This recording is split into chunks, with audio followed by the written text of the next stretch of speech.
বিসমিল্লাহির রহমানির রহিম।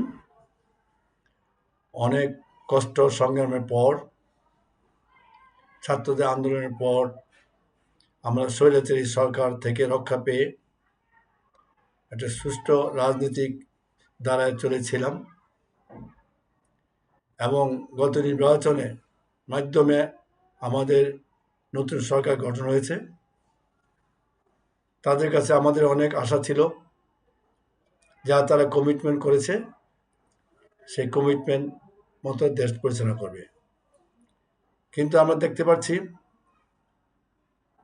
বর্তমান সরকার বা প্রধানমন্ত্রী তারেক রহমান সাহেব নির্বাচনের পূর্বে ভোট দেওয়ার জন্য ক্যাম্পিং করেছে, আপনারা সবাই জানেন। কিন্তু এখন নির্বাচন হওয়ার পর তাদের যে ভূমিকা, সেই ভূমিকা প্রশ্নবিদ্ধ। তারা এখন ভোটের কে বিতর্ক করে নানা কথা বলছে এবং সংসদ সদস্য হিসাবে সংসদের শপথ করার সময় তারা ভোটের স্বীকৃতি দেয় নাই, বা যে একটা ফর্ম, দুটা ফর্ম ছিল, একটা ফর্মে সাইন করেছে, একটা সাইন করে নেই। এটা খুব দুঃখজনক। তারা এর পক্ষে ক্যাম্পিং করার পরও তারা সাইন করে নাই। তারা বলছে সংসদে গিয়া করবে। দেখা যাক সংসদে গিয়ে তারা কি করে। আমি তাদের অনুরোধ করব, কারণ আমিও জাগত দল থেকে বিএনপি করেছি। আমি চাই বিএনপির সুমর্জি হোক, সুস্থ রাজনীতি করার আল্লাহ তাদের তৌফিক দেখ। প্রেসিডেন্ট জিয়াউর রহমানের আদর্শে যে রাজনীতি গঠন হয়েছিল, তার সুপুত্র তারেক জিয়া রহমান সাহেব, তার বাপের আদর্শ এবং তার সৎ এবং তার বলিষ্ঠ পদক্ষেপগুলি তিনি যেন অক্ষরে অক্ষরে পালন করেন। জনগণ কিন্তু তাকে দেখি তারেক জিয়াকে বা দানের শীর্ষে ভোট দেয়। তাই সেই কমিটমেন্ট দেখব আগামী সংসদে 12ই ফেব্রুয়ারি, দেখা যাক কি হয়। এর মধ্যে একটি ঘটনা ঘটল। আমরা জানি, যদি কোনো মানুষকে ধ্বংস করতে হয় বা কোনো মানুষকে, দেশকে ধ্বংস করতে হয়, তার অর্থনৈতিক ব্যবস্থা পঙ্গু করে দেওয়া। হাতে মেরে লাভ নাই, পেটে মারেন, তাহলে দেশ অটোমেটিক্যালি পঙ্গু হয়ে যাবে। কারণ আমাদের আশেপাশে যেসব দেশ আছে তারা কিন্তু আমাদের ভালো চায় না। তারা চায় এই দেশ বটমলেস বাস্কেট হয়ে থাক, সারা জিন্দিগি তারা পরনির্ভর হয়ে থাক, পরে থেকে এনে খাক, তারা যেন নিজেরা স্বয়ংসম্পূর্ণ না হয়। কারণ গত সরকারে যারা কেয়ারটেকার সরকার, অন্তর্বর্তীকালীন সরকার ছিল, প্রফেসর ডক্টর ইউনূস, তাকে তারা খুব ভয় পেত। এই জন্য তারা বলেছে যে এই সরকারের সাথে আমার কোনো কমিটমেন্ট নাই, আমরা নির্বাচিত সরকারের সাথে কমিটমেন্ট করব। ঠিক তাই হয়েছে। এখন নির্বাচিত সরকারের সাথে কি কমিটমেন্ট করবে তারা জানে। কিন্তু এখন আমাদের দেশে যে অর্থনৈতিক অবস্থা পঙ্গু করার একটা ওয়ে,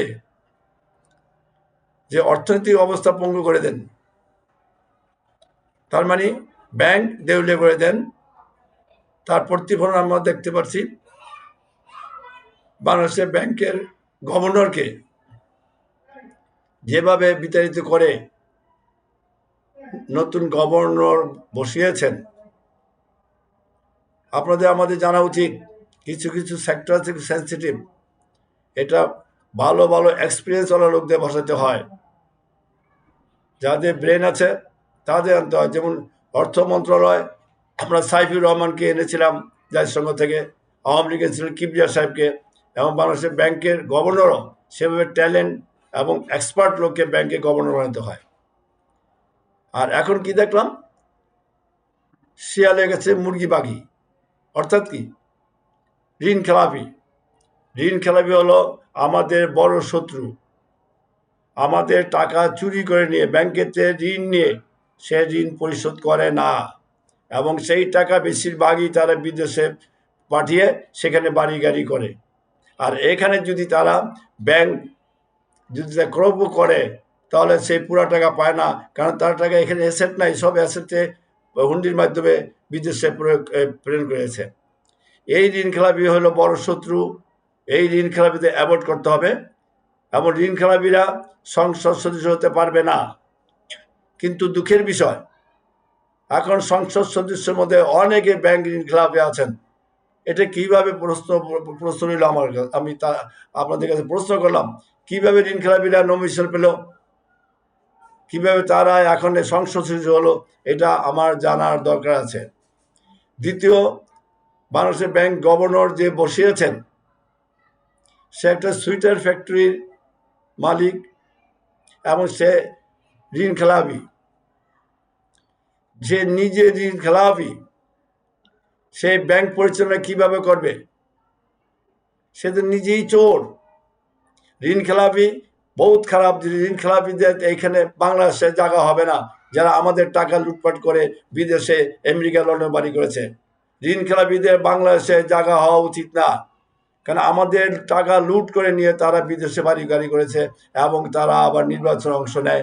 আবার সেই পরিস্থিতি ব্যাংকের গভর্নর কিভাবে হয় আমার বোধকে মনে হয় সে নিজের ঋণ খেলাপি। এবং সে কি বুদ্ধি করেছে যে এখন যে শিল্প কারখানাগুলি বন্ধ হয়ে গেছে, সে শ্রমিক তারা বেতন পাচ্ছে না, তারা কাজ পাচ্ছে না, কারণ ইন্ডাস্ট্রি বন্ধ হয়ে গেছে। এটা কি বোঝাচ্ছে?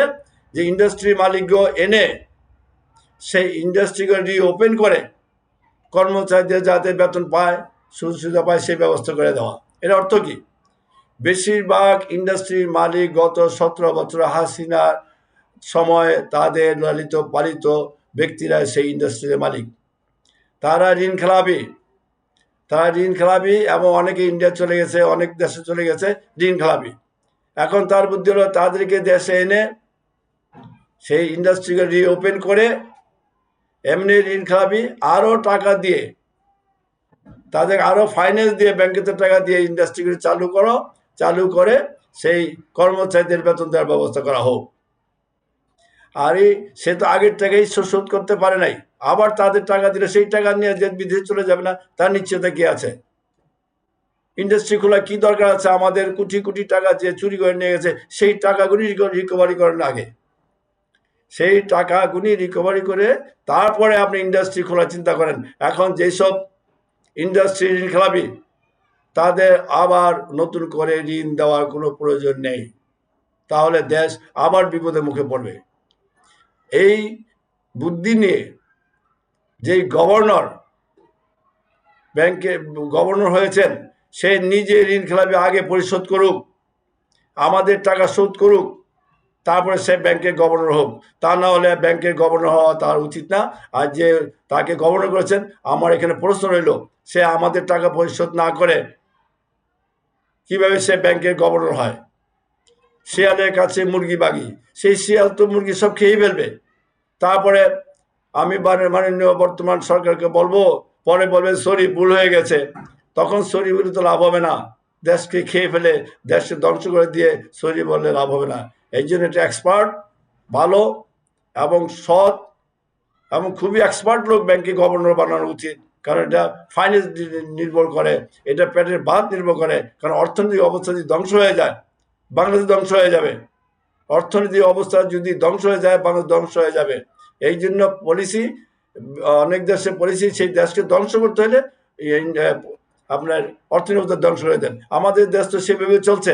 তা নাহলে বাংলাদেশের ব্যাংকের গভর্নর যে ঋণ খেলাপি, ব্যাংকের টাকা পরিশোধ করে না, বড় ডাকাত, তাকে কিভাবে আপনি ব্যাংকে গভর্নর বানানো হয়?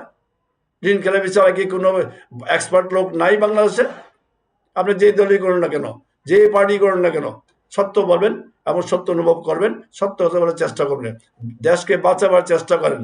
তা নাহলে ভবিষ্যতে অনেক অনেক দুঃখজনক ঘটনা ঘটতে পারে, যা কখন কল্পনা করেন নাই। কারণ আজকে যেই জেনারেশন ছাত্ররা অনেক কিছু করতে পারে। এত বড় হাসিনা সরকারকে তারা যেভাবে বিতাড়িত করেছে, এটা একটু মনে রাখবেন। যাই করবেন আপনারা বিরোধী দলের সাথে বুঝাপড়া করে, বুঝতে সমস্যা কি আছে? বিরোধী দলে কি দল তার নির্বাচন করে নাই? তারা কি ভোট পায় নাই? আপনারা পেয়েছেন 100, সাপোজ মনে করেন আপনি 200 ভোট পেয়ে পাস করেছেন, সে 150 ভোট পেয়েছে, 50 ভোট করেন, কিছু ভোট তো পেয়েছেন। তো তাদের সাথে যোগাযোগ করে কথা বলে যে দেশটা ভালো চলার জন্য সুষ্ঠু ব্যক্তিকে কে আছে এক্সপার্ট লোক আপনারা সিলেক্ট করেন, আমিও সিলেক্ট করে একটা ভালো লোককে দেন দেশ চালানোর জন্য। সেখানে পার্টিগত ওই আমার দল করে, সে বিএনপি করে, আওয়ামী লীগ করে, জাতীয় পার্টি করে, এই দলাদিন না করে যোগ্য ব্যক্তিকে যোগ্য জায়গায় বসান, দেশকে সুষ্ঠুভাবে পরিচালনা করুন। যোগ্য ব্যক্তিকে, মেরিটিয়াস, মেধাকে, যে ব্যাংকের গভর্নর যে হবে সেই মেধাবী হতে হবে। তা না হলে কিন্তু এটার পরিণাম খুবই খারাপ হতে পারে। পরে বলবেন সরি, সেই সরি আর ক্ষমা হবে না। তাই সুন্দরভাবে দেওয়ার চেষ্টা করুন। বিরোধী দলের সাথে সমঝোতার মাধ্যমে, আলোচনার মাধ্যমে কিভাবে দেশ ভালোভাবে চলতে পারে সেইভাবে চলুন, তাহলে দেশ সুন্দর হবে। তা না হলে একমাত্র আল্লাহ জানে আপনারা কোন দিকে দেশ চালাবেন। এই বলে আজকে আমি শেষ করছি। খোদা হাফেজ, আবার দেখা হবে ইনশাল্লাহ।